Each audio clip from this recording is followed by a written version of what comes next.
Vamos a hablar esta noche de Paul Cézanne, el gran pintor impresionista, que había nacido en Aix-en-Provence el 19 de enero de 1839, por decir algo.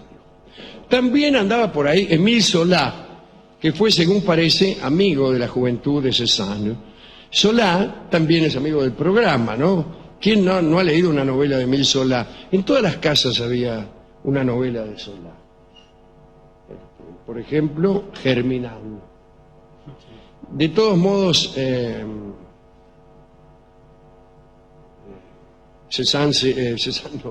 Zola adquirió renombre mundial merced al J'accuse, lo que él escribió en virtud de aquel famoso juicio del capitán Dreyfus, ¿no? Su injusto confinamiento en la isla del diablo, aquel que lo acusaron, lo echaron del ejército, lo acusaron de traidor, porque era judío y lo perseguía, bueno, toda una cosa. Bien. Pero estamos con Cézanne después de todo. Tenía antepasados italianos que eran originarios de Cesena, quizá, bueno, lo que sea. El padre de Cézanne, Luis Augusto, era un hombre pobre, trabajaba de sombrerero. Y cuando el pequeño Paul nació, el padre, Luis, estaba a punto de abrir su propia tienda de sombreros de fieltro. Además de su comercio, se ocupaba el viejo de toda suerte de negocios de compraventa que se le pudieran presentar, porque con los sombreros solos no podía subsistir, aunque en alguna época de la historia todo el mundo usaba sombrero. La madre de Cézanne se llamaba Anne Elizabeth, era una mujer muy hermosa. Se ha dicho que Paul, sobre todo en su carácter, se parecía a la madre, pero qué sé yo, a nosotros no nos importa eso. Había heredado de ella una enorme sensibilidad y una tendencia al romanticismo. Yo no estoy seguro tampoco, ¿no? Qué sé yo, si lo heredó de la madre o si lo contrajo. ¿Cómo saber si la sensibilidad y la tendencia al romanticismo figuran en el código genético? Yo no lo sé. Se lo diría la madre. Sí, eso son cosas que le dice la vieja, sí, ¿no? Son preferencias muy específicas, más bien hijas de lecturas que de información ADN. El caso es que desde muy temprana edad Cézanne había estado en contacto con la pintura. Le habían comprado un estuche de acuarelas para que jugara y se la pasaba todo el día ahí, dele pintar. En 1852 entró a la pensión de Saint-Joseph y más tarde entró al colegio de Bourbon. Fue allí donde conoció a Émile Zola. Pero no se hicieron amigos hablando de pinturas o de literatura, sino más bien tratando de levantarse mina, que es como uno se hace amigo. Siempre rondaban a las chicas del Liceo Mignet, y a decir verdad, Zola y Cézanne eran músicos en aquel entonces. Eran músicos en la banda escolar y no hacían otra cosa que querer acompañar a las bellas campesinas del liceo. Zola tocaba el clarinete, era clarinetista, un viejo clarinetista. Y Cézanne tocaba el cornetín de pistón. Como se ve, ya se veía venir que uno iba a ser escritor y el otro pintor. ¿Cómo toca el clarinete este muchacho? Cuando crezca va a ser todo un finoquieto. El caso es que, viendo que con el clarinete y con el pistón no conseguían gran cosa, conectaron virtudes que entonces estaban ocultas y se dedicaron a enviar románticos poemas a las muchachas del Liceo Mignet. Zola los escribía y Cézanne los ilustraba. ¿Todo para qué? Para ver si se levantaban alguna mena del liceo. Terminado ya el colegio y obligado por el padre, Cézanne estudió Derecho 3 años. Parece que la única posibilidad de que alguien estudie Derecho es ser obligado por el padre. De no ser por los padres autoritarios, los abogados no existirían. Finalmente, el vendedor de sombreros, me refiero al padre de Cézanne, don Louis, convencido de la inutilidad de sus esfuerzos, aceptó que Paul estudiara pintura en París. Muy bien, ahí fue. ¿Cómo era Cézanne? Se preguntará usted ahora mismo. ¿Qué pinta tenía? Descripción de un biógrafo. Cézanne era un muchacho alto y fornido, bien plantado sobre sus piernas, andaba con paso rítmico, como si fuera integrante de una murga, digo yo, qué sé yo, manteniendo la cabeza derecha como si contemplara el horizonte. Su rostro era noble, rodeado siempre por una negra barba rizada. Quiere decir, el biógrafo quiere decir que llevaba barba. Un rostro rodeado por una barba no es lo mismo que usar barba. Parece acechado por la barba, sí, inclusive. Claro, por eso. Qué cosa, ¿no? Bien. Supongo yo que... No importa, ¿qué me importa a mí cómo es? Está bien. El encuentro de Cézanne con los grupos impresionistas fue bastante conflictivo para Cézanne. Fue Émile Zola el que los presentó, posiblemente en el Café Tortoni, aquí en la Avenida de Mayo, o quizá en el Café de Fiore. Son cafés de París. En el París hay también, aunque le parezca mentira a usted, un Tortoni. ¿Hay un Tortoni? Hay un Tortoni, posiblemente exista también un restaurante Babieca, y hay un Café de Fiore. Donde no hay un Café de Fiore es aquí. Bien. Y Zola se lo presentó a un grupo donde estaban Pizarro, Monet, Manet, había literatos, intelectuales, colados, me imagino yo. Sin embargo, Cézanne no les dio bolilla, era un tipo solitario. Lo acompañaba a Zola hasta la puerta y después se iba, no entraba, ¿no? Se iba al Louvre y ahí empezó a hacer copias. Iba al Louvre a copiar obras artísticas. A veces, incluso para quedarse a la noche, se escondía, ¿sabe dónde? En los ataúdes de piedra egipcios. Yo no me escondería ahí ni por todo el oro del mundo. En los sarcófagos, vamos, para que no lo echaran cuando el museo cerrara y así poder seguir copiando a la noche. Copiaba siempre a Rubens, que era su preferido. Bueno, dicen que sus ausencias en las mesas de los impresionistas se debían a la desconfianza que él tenía de su propio temperamento, porque era un hombre muy irritable y entonces tenía miedo de enojarse. Era un hombre muy humilde, también descuidado y sucio. Profesaba un profundo desdén por el aseo y la limpieza. Era sucio. Se vestía de cualquier manera, las ropas estaban siempre manchadas de pintura, cuando tenía suerte, y todo por el estilo. Tenía una manía que es, no toleraba que nadie tocase su cuerpo. Ante el menor contacto, reaccionaba violentamente al grito de ¿qué tocar?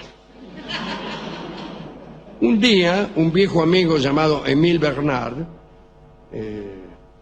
visitó a Cézanne en París. Y en un momento parece que estaban bajando la escalera y Cézanne tropezó y empezó a caer por la escalera, empezó a rodar. El pobre Bernard quiso sujetarlo del brazo para frenarlo y Cézanne se soltó y siguió rodando escaleras abajo. Y se cayó hasta el último escalón, mientras profería los peores insultos con quien había tratado de tocarlo. Gritaba mientras rodaba, ¿qué toca? ¿Qué toca? Ese era Cézanne. Hay que decir que en París tenía una gran angustia. Él vivía en Aix-en-Provence, en el sur de Francia, y después vivió también en París, pero siempre tuvo familia en Aix, así que iba y venía. Parece que su grupo de conocidos impresionistas rechazaban las enseñanzas académicas y proclamaban, como ustedes saben, una inspiración directa y una contemplación de lo natural. Sin embargo, Cézanne no era antiacadémico, era un hombre que quería y no conseguía ser verdaderamente académico en sus obras. Así, particularmente en esos años, su carrera artística estaba condenada al fracaso. En 1862 Cézanne quiso exponer sus obras en el Salón de los Rechazados. ¿Qué era el Salón de los Rechazados? Un salón beligerante donde iban los tipos que habían sido rechazados en la academia. Ahí estaban básicamente los impresionistas. Bueno, Cézanne quiso exponer allí y lo rechazaron. Lo rechazaron del Salón de los Rechazados. No fue paradójicamente, sino es un gesto de coherencia que tuvieron los rechazados. En el Salón de los Rechazados hay que rechazar a todo el mundo, y lo rechazaron. Bueno, muy bien. Finalmente, en 1863 fue admitido, pero bueno, me encanta esto, ser rechazado en el Salón de los Rechazados. Ah, amigo.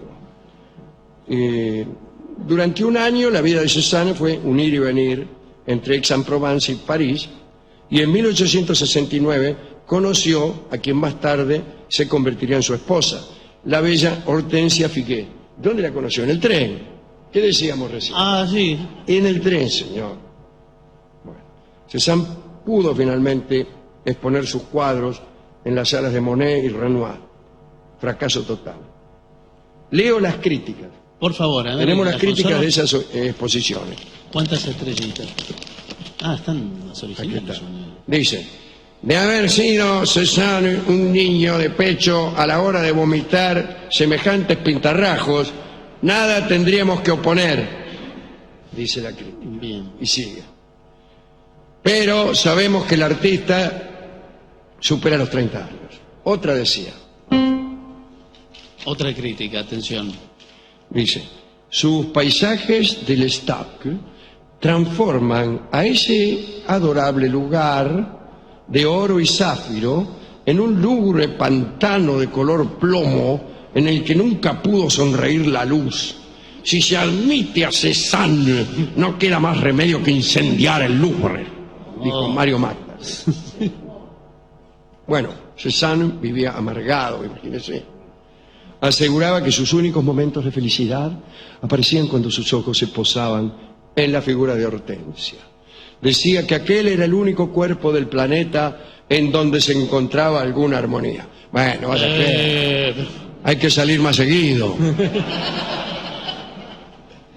No es un gran piropo tampoco, No, dijo: cuando quito los ojos de su figura, la naturaleza se me presenta demasiado compleja, desordenada, inhóspita. Bueno, estaba enamorado. Estaba enamorado, ¿no? A sus continuos fracasos profesionales se sumó la pelea con su mejor amigo, Émile Zola. Ya sabía que iban a terminar peleándose.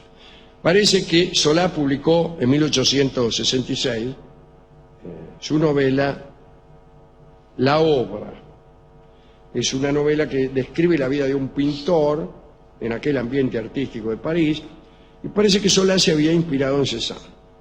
El protagonista, Claude Lantier, era un pintor que sufría decepciones. Bueno, no era nada del otro mundo, pero bueno, era un hombre triste el tipo, decepcionado. Y a Cézanne no le gustó nada que se publicaran aquellas decepciones, porque eran de él. Y decidió no hablarle a Zola nunca más, a Felipe Solá. No, a Émile Zola. A Émile Zola. En 1889, que fue el año de la Exposición Universal, ahí donde pusieron la Torre Eiffel, Torre ¿no? Eiffel. Cézanne fue admitido por primera vez a una muestra importante. Tenía 50 años. Estaba emocionado porque le habían puesto marco a sus cuadros. Él guardaba todas sus obras enrolladas bajo la cama.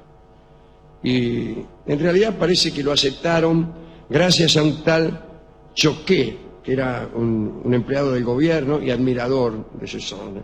Y así el buen Choquet parece que tenía alguna influencia el tipo, ¿no? Y bueno, le habían pedido un mueble, era mueblero el tipo, y puso como condición la admisión de Cézanne para entregar aquel valioso mueble. Como quiera que sea, lo admitieron. Cuando la exposición terminó, bueno, Cézanne trató de vender algún cuadro, y parece que llevaba bajo el brazo uno de los más famosos, Las Bañistas, ¿no? Para ver si lo vendía. Y justo se encontró con un músico amigo, y el músico le preguntó qué llevaba, y Cézanne le dijo: un cuadro. El músico le dijo: qué lindo, y Cézanne se lo regaló. Después se fue a vivir nomás Aix-en-Provence, en el más completo retiro. Seguía sin comprender las reuniones artísticas de los cafés famosos de París, ¿no? Y se quedó ahí. Decía que las conversaciones sobre arte eran inútiles. Mirá. Algunos han ubicado a Cézanne entre los llamados pintores malditos: Gauguin, Lautrec, Modigliani, Utrilla, Van Gogh. Bien, estoy adivinando los nombres que ha copiado nuestra antigua copista de este programa, de quien hemos hablado muchas veces. Fue Wagner el primero que habló de arte vivo, y en la pintura se habla de art vivant por primera vez en referencia a Cézanne. Era la preocupación del artista, una preocupación libertaria. Él decía que quería liberar al arte de la fosilización. Ustedes ven las obras de Cézanne, puede decirse que es impresionista hasta por ahí nomás, ¿no? Está a mitad de camino entre el impresionismo, el cubismo. Lástima que por radio no se puede mostrar. No es difícil de mascárselo, ¿no? Usted lo ve por ahí, no es de los más atractivos. Bueno, obras famosas son Están las manzanas, una que no la vio. Una que me gusta a mí es una que me parece que se llama Naturaleza muerta con un cráneo. Y hay unas frutas, por ahí, manzana, naranja, y una calavera en el medio, como si fuera una fruta más, ¿no? Hay un retrato de Émile Zola también. Creo que después de pelearse con él. Bueno, seguía laburando, aún siendo, que si no era viejo. Esta gente se moría muy joven, aunque él fue de los que más duró de los impresionistas, ¿no? Creo que vivió hasta los 65 años. Un día de 1906 estaba mirando la montaña y la lluvia lo cachó. Se agarró una infección pulmonar y murió. Tenía 65, sí, está bien. No era mucho, pero es más de los que vivieron casi todos los impresionistas. Todos murieron más bien jóvenes y siempre a causa de alguna fulería. ¿A quién dedicar esta recordación del bueno de Cézanne? Hay varios aquí.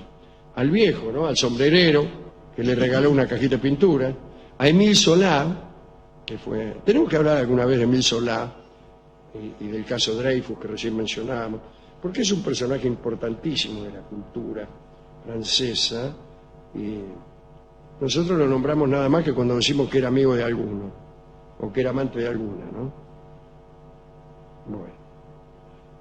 También hay que dedicárselo a las muchachas del Liceo Mignet, que recibían a modo de seducción ni más ni menos que una historia de Émile Zola dibujada por Don Paul, ¿no? Debían estar fenómenos. Si estuvieron todos estos años, si estos muchachos estuvieron haciendo combinaciones artísticas para ver si se levantaban a una de estas minitas del liceo, es porque estaban buenísimas. Bueno, entonces a todas las alumnas del Liceo Mignet de aquella época, y de esta, si es que el liceo ha perdurado, no sé. Bueno. Por ahí lo cerraron, el Liceo Mignet. ¿Vio cómo es? ¿Por qué? ¿Vio cómo es que? Y cierran todo. Cierran todo. Mucho ñoqui. Sí, yo voy siempre a hacer marchas para oponerme al cierre del Molino, a los Violetas. Sí.